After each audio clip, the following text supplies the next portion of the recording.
This is going to be a quick tutorial on using forms to create some meaningful data for kids to use in order to create some charts and graphs that they can later analyze. You can create this in Google Drive, which you all have. You just go to your email and then click on Drive, which is right next to Mail. When you open up Drive, you just click on Create and go down to Form. And what it does, it gives you the option to, naming a form and then creating questions.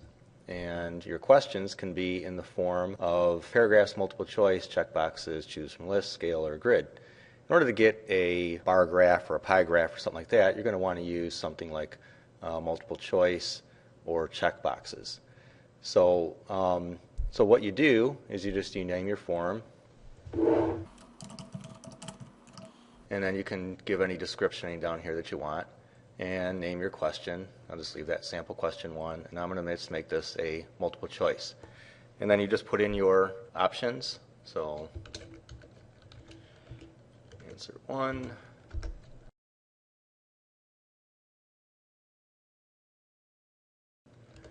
And you can go on forever as much as you want.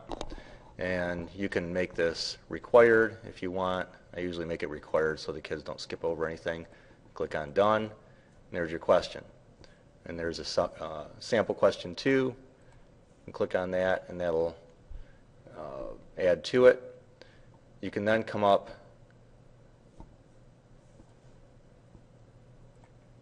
and add an item from up here, and we'll give you that same choice up there. And again, you can name it. And once these are all done, you can move them around and relocate them and everything. So it's pretty flexible, it's pretty easy, pretty self-explanatory. I'm going to go to, and once it's done, you click on Save, and that's going to be saved in your forms. In order to get the actual responses, here's the web address. This is where it can be found. This can be emailed to your students, or it can be put on your website, and the students can click on that and then answer the questions. If you want to see what the form is going to look like, you just click on that link, and then we'll give you an example of what it looks like. After you exit out of what it looks like and you go back, you'll see there's a sample form, and it's going to give you a spreadsheet because all your answers are going to go into a spreadsheet. And if you ever want to go back and edit that again, you just click on Form and click on Edit Form, and then you can go back and you can do any editing that you want to do. All right, I have some that are already done. So I'm going to come over here and click on the tennis survey I did with my girls' tennis team. And this has already been done. This was just done this winter. And I just had them fill out a survey. And if we go to show you what it looks like. And you can see this just has them put in their name, grade, phone number, cell number, do they text, so on and so forth. Now, what's cool about this is, number one, you can see the spreadsheet that gives you all the information, but then you can go to the summary, and this gives you graphical representation of it.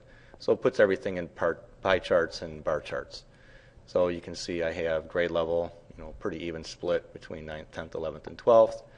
Do they text? Majority of them text. And so you can go down and you can see. And you can use this, once your students create or fill out the summary, they can fill out their survey, you can go back and analyze the data. So you can do this as a homework assignment where they fill it out, or you can do it while you're in the lab. But anyway, this just gives you a way to analyze some meaningful data, something that the kids actually filled out, a questionnaire that you created, or something that you found and put together, and they actually filled out. So it's a little bit more meaningful. Then they can analyze that, and you can do what you want with it. So that's it.